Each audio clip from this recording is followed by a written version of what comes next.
په انسان باندې د دوه وجو نه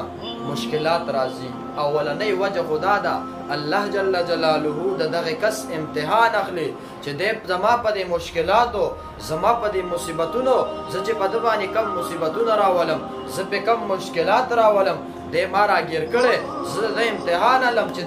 دی په دې باندې صبر کوي که نه خپل ځان وخي. نعوذ بالله دا خبرې بیا کوي خلک وایي یا الله پاکه په دنیا کې د صرف مونږه پېژندلي یو داسې قسمه خبرې کې الله جل جلاله دې مونږه د داسې قسمه خبرو نه وساتي. اکثر خلک دا خبره کوي. دویم نمبر دا کله چې یو انسان باندې مشکلات او مصیبتونه راځي نو الله جل کله چې د سهار دا نور راخیږي په دغه ټیم کې دا مصیبتونه الله جل جلاله ته فرمایي اے الله مونږ چرته لاړ شو مونږ خو مصیبتونه یو مونږ چرته لاړ شو. الله جل جلاله ورته فرمایي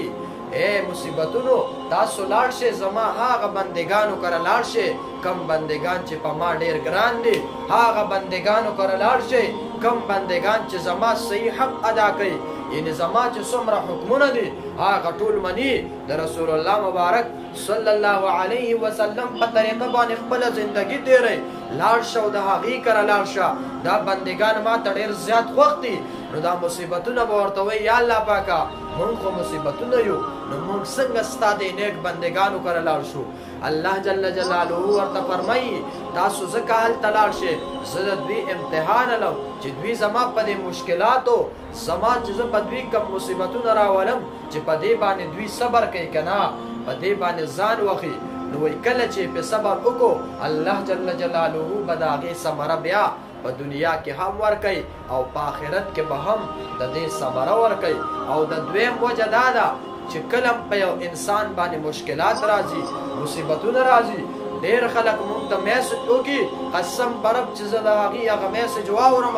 زه خپله ډېر زیات خفه شم. زه ویم په دنیا کې داسې غمجن خلک هم اوسېږي قسم په رب مونږ خو چېرته داسې غم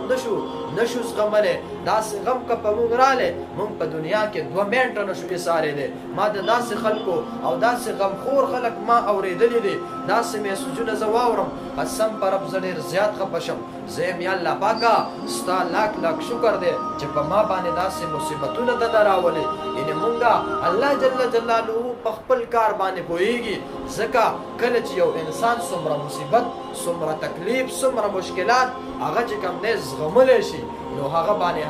د هغه مقدار هغه غمونه هغه مشکلات راولي. نو دا دویمه وجه دا ده چې کله په یو انسان باندې مشکلات راځي نو الله جل جلاله د دغه انسان چې د کوم ګناهونه کړي د هغې صله دلته په دنیا کې ورکوي چې زه ځان ته دا بنده دا ما ته ډېر خوښ دی نو دا به زه ځان ته پاک ولیږم یعنې په دنیا کې به زه د دې عذابونو بدله دا په مشکلاتو په ذریعه ورکم دا به د مصیبتونو په ذریعه ورکم دی به خپل ځان ته پاک راولیږم. په دې باندې مه خفه کېږئ که په یو انسان باندې مشکلات راځي په یو انسان باندې مصیبتونه راځي دا د الله د طرفه ده په دې باندې صبر کول پکار دی. دا څه خبره چې ما وکړې الله جل جلاله دې موږ ته عمل کولو توفیق راکړي.